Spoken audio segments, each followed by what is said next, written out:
இப்போ நீங்கள் வீடியோவில் பார்க்குறவரை நிறைய பேருக்கு தெரிஞ்சிருக்கும். இவர் தான் குமிழை பசங்க இன்ஸ்டாகிராம் ஐடியோட அட்மின் லக்ஷன் பிரதர். இவர் வந்து இப்போ காளி பூஜையில் நாக்கில் கற்பூரத்தை ஏற்றுறாரு. இந்த இடத்துல இவரோட ஃபேஸை பார்த்தீங்கன்னா சிகப்பு கலரில் ரொம்ப பயங்கரமாக இருக்கும். இவர் செங்காலி வேஷம் போடுறதுனால சிகப்பு கலரில் சாயம் பூசியிருக்கிறாரு அப்படின்னு நினச்சிங்கன்னா அதுதான் இல்லை.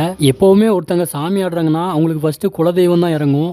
குலதெய்வம் இறங்கிட்டு அவங்க வழி விட்டதுக்கப்புறம் தான் அடுத்த தெய்வங்கள்லாம் வந்து இறங்கும். இவரோட குலதெய்வம் பேச்சியம்மன். அதனால் ஃபஸ்ட்டு பேச்சியம்மன் இறங்கி அவர் சாமி ஆடிட்டு அதுக்கப்புறமா முத்தாரம்மன் இறங்கியிருக்கிறாங்க. அதுக்கப்புறம் செங்காலி இறங்குவாங்க. இவரோட முகத்தில் உடம்புலலாம் தேய்ச்சி இருக்கிறது சாயமோ குங்குமமோ கிடையாது. இது வந்து மஞ்சனைனா பேச்சியம்மனுக்கு ரொம்ப பிடிக்கும். பேச்சியம்மன் இறங்கி சாமி ஆடினதுனால அந்த மஞ்சனை எடுத்து முகத்திலலாம் தடவிக்கிட்டாரு. அதுக்கப்புறமா இவருக்குள்ள காளி முத்தாரம்மன்லாம் இறங்குவாங்க.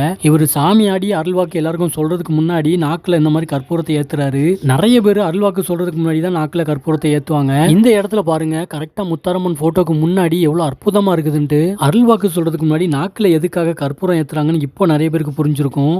அவங்க நாக்கால தான் அந்த வார்த்தையை விடுறாங்க. அதனால அக்கினி சாட்சியாக வந்து நாக்கில் வச்சு இது பண்ணுறதா சொல்கிறாங்க. அதுக்கு சரியான விளக்கம் எனக்கு கொடுக்க வரல. நான் அடுத்த வீடியோவில் தெளிவாக சொல்கிறேன். இவரை பற்றின பார்ட் 3 வீடியோ நான் கூடிய சீக்கிரத்தில் அப்லோட் பண்ணுறேன். உங்கள் ஊரில் நடந்த தசரா திருவிழாக்களோட வீடியோ மேலே தெரிய வாட்ஸ்அப் ஷேர் பண்ணுங்கள்.